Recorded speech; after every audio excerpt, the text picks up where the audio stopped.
Crônicas do Amanhecer. Por Feijão, Centro Espírita Allan Kardec. Balneário Gaivota, 14 de dezembro de 2017. Como Catarina Vambora, mulher de Lutero, influenciou a Reforma Protestante. Catarina Vambora tinha 26 anos e sangue nobre, mas quase nenhum dinheiro.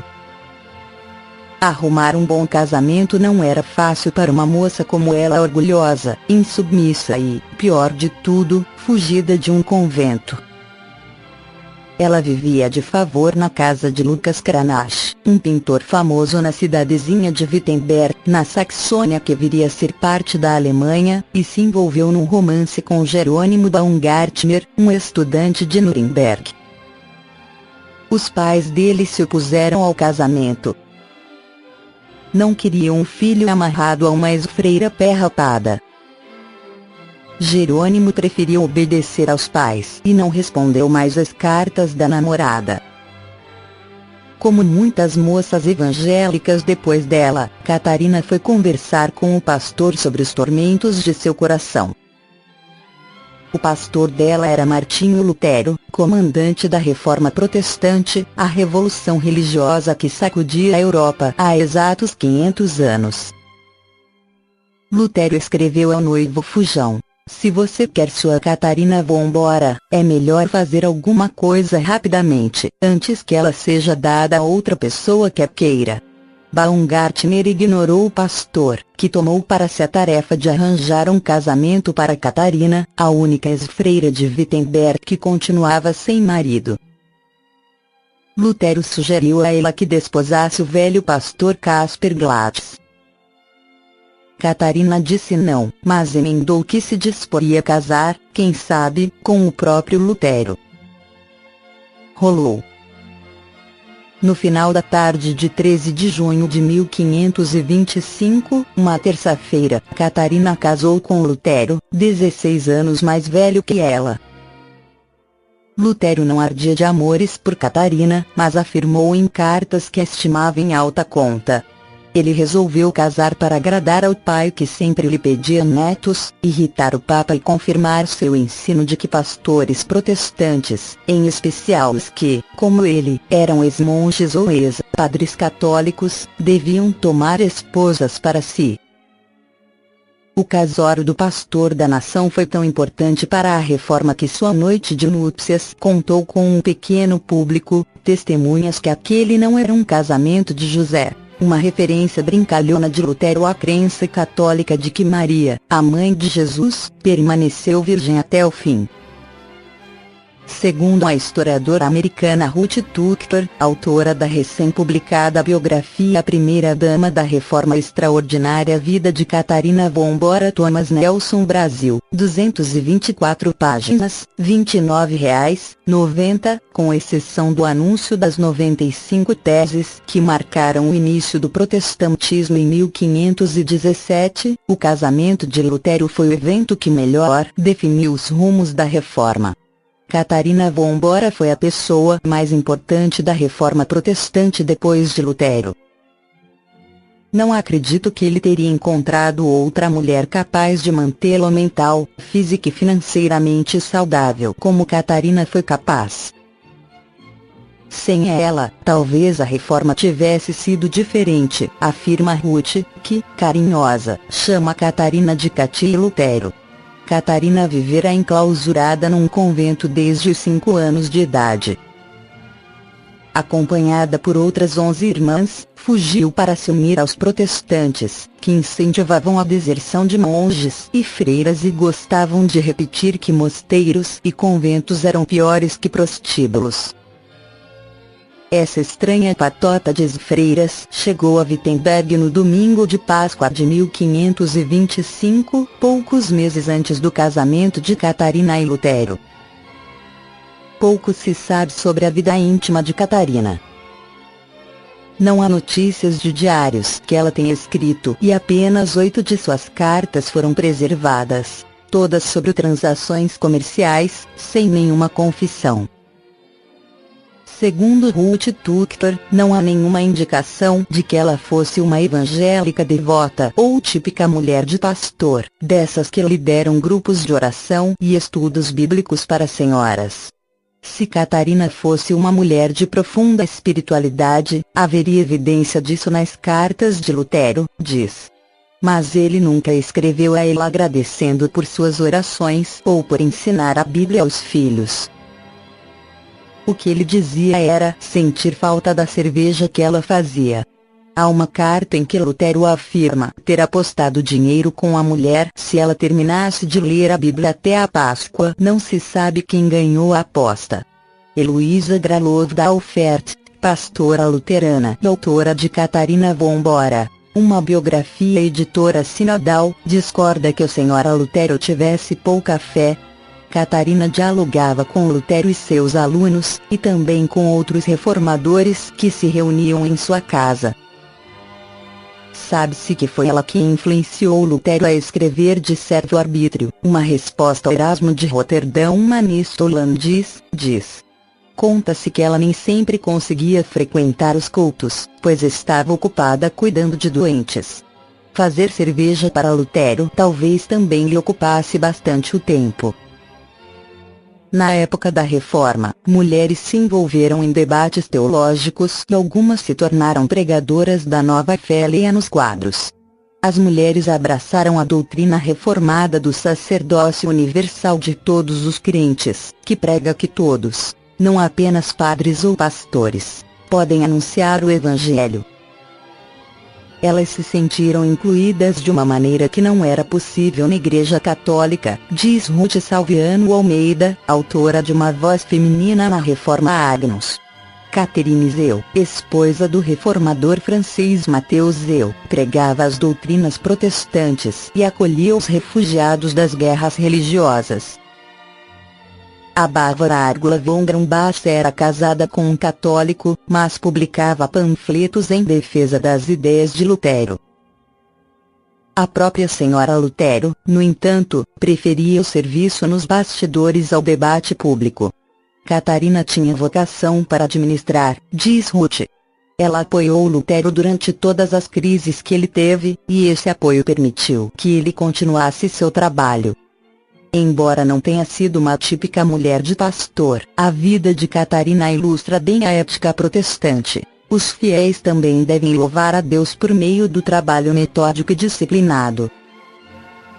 Lutero era crente, mas também melancólico, ansioso, boquirroto e desleixado com o dinheiro. Nem sequer tinha salário fixo. Catarina era orgulhosa, um pouco avara e não muito popular em Wittenberg. Felipe Melanchthon, colega de Lutero, chamava de déspota. Depois do casamento, ela passou a administrar o Mosteiro Negro, o antigo claustro onde Lutero vivia e que foi convertido numa espécie de pensão familiar depois da Reforma.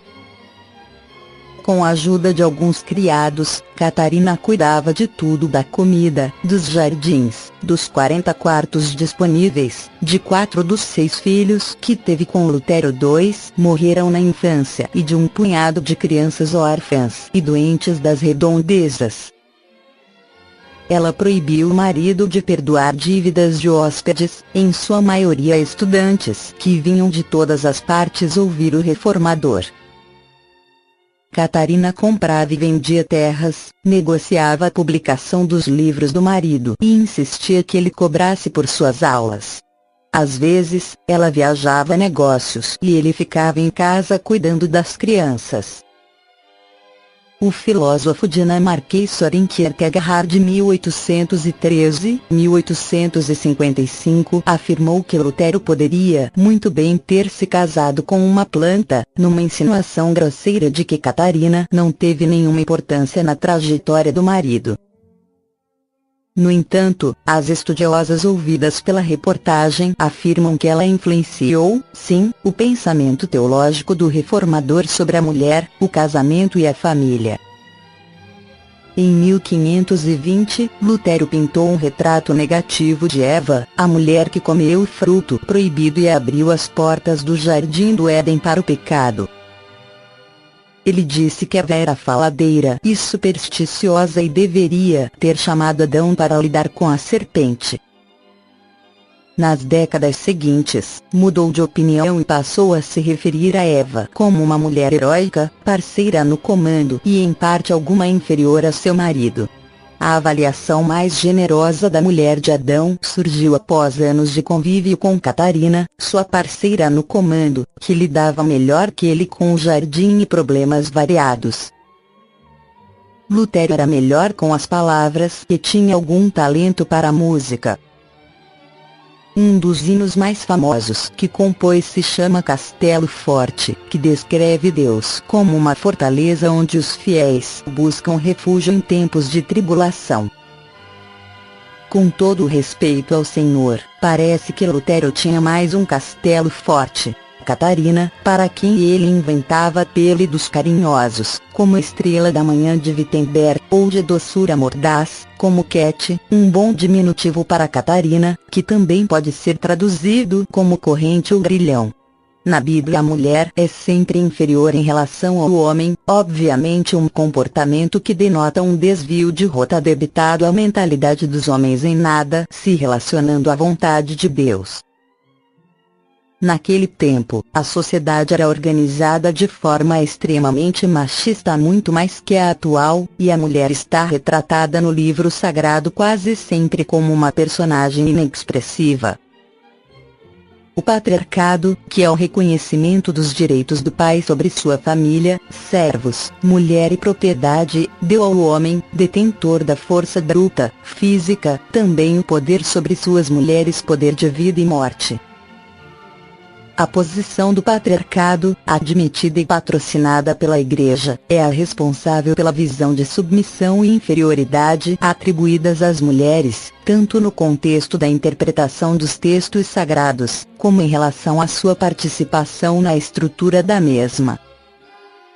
Em muitas passagens do Antigo Testamento vemos claramente uma alusão à inferioridade moral, tomada em relação à fragilidade física das mulheres, tais como a criação de Eva a partir da costela de Adão e sua culpa pelo pecado original, a ausência dos nomes das mulheres na genealogia bíblica, a esterilidade sempre feminina, como por exemplo, em Sara e Raquel, a necessidade de prescrever normas de conduta mais austera para mulheres do que para os homens. Também no Novo Testamento a presença austera e sufocante do patriarcado se faz notar, por exemplo, no tratamento dispensado a Madalena, que fora confundida e retratada posteriormente como prostituta, sendo que, em nenhuma passagem dos evangelhos, mesmo nos apócrifos, isto se verifica. Essa confusão persiste até os dias de hoje, e deve-se muito mais à tradição oral e o nível de educação e conhecimento das palavras do Novo Testamento pelas pessoas, em geral, pois absolutamente nada há escrito nos evangelhos que deponha contra a moral dela. Mas esse tratamento misógino não se atribui ao Cristo, e sim muito de seus apóstolos e seguidores. Madalena, a mulher que continha 7 demônios e que fora curada e amada pelo Mestre, foi sua fiel discípula, seguidora, continuadora de sua missão, permanecendo com ele enquanto ele agonizava na cruz, limpando seu corpo torturado pelos soldados romanos, e foi quem o viu primeiramente ressurrecto. Talvez o mal maior de Madalena fora ser uma mulher solteira, inteligente e livre para segui-lo em suas pregações, o que era para sua época e sua sociedade uma contravenção aos bons costumes e moral, sobretudo porque dialogava com Jesus e com seus apóstolos na mesma condição, numa época em que não era facultado às mulheres lerem ou estudarem as leis prescritas na Torá. Jesus subverteu o tratamento dispensado às mulheres que o seguiam, tornando-as suas amigas, discípulas, seguidoras. Entre essas estavam mulheres comuns, enfermas ou pecadoras, e Jesus concedia-lhes a mesma atenção e os mesmos direitos que lhes eram negados pelos homens. Apesar do exemplo do Mestre, seus apóstolos assim não pareciam proceder, como vemos nas epístolas paulinas aos Coríntios, também a Timóteo, seu seguidor. E em relação à doutrina espírita, qual é o papel que esta reserva às mulheres? Em comparação com as demais religiões conhecidas dentro da tradição judaico-cristã, ela não segue a tendência das demais em atribuir às mulheres o papel de submissão, ou relegá-las ao silêncio dentro dos locais de culto, os centros espíritas. E, pois, uma doutrina muito mais liberal em relação às mulheres. O que justifica essa atitude é justamente um dos pilares que a sustentam, ou seja, a crença na palingenésia, ou a lei do eterno retorno-reencarnação, o que, segundo sua crença, dá a oportunidade do espírito, imorredouro, estar num ou noutro sexo. Como nas perguntas 201 e 202 de O Livro dos Espíritos de Allan Kardec. Neste sentido defende que não seríamos homens ou mulheres e sim que estaríamos como homens ou mulheres, entendendo-se que para a completa evolução intelectual e moral do ser humano, teríamos que experimentar as dores, os prazeres, as limitações de ambos os corpos sexuados, uma vez que o espírito não tem sexo. Estar num corpo sexuado e, segundo a visão espiritista, uma aprendizagem necessária para a evolução do espírito que é eterno, em contraste com a vida corpórea que é perecível e passageira. A filosofia e a moral espírita conclamam a liberdade e a igualdade de direitos, pois o espírito é dotado da faculdade de progredir, da faculdade do livre-arbítrio e da ciência do bem e do mal, não importando se este está encarnado num corpo de homem ou de mulher. No livro O Consolador, o Espírito em um Manual pela psicografia de Francisco Cândido Xavier nos esclarece sobre a superioridade da mulher na prática mediúnica. 385. A mulher ou o homem, em particular, possuem disposições especiais para o desenvolvimento mediúnico. No capítulo do mediunismo, não existem propriamente privilégios para os que se encontram em determinada situação. Porém, vence nos seus labores quem detiver a maior porcentagem de sentimento. E a mulher, pela evolução de sua sensibilidade em todos os climas e situações, através dos tempos, está, na atualidade, em esfera superior à do homem, para interpretar, com mais precisão o sentido de beleza, as mensagens dos planos invisíveis. Crônica do Amanhecer, de 14 de dezembro de 2017, por Feijão.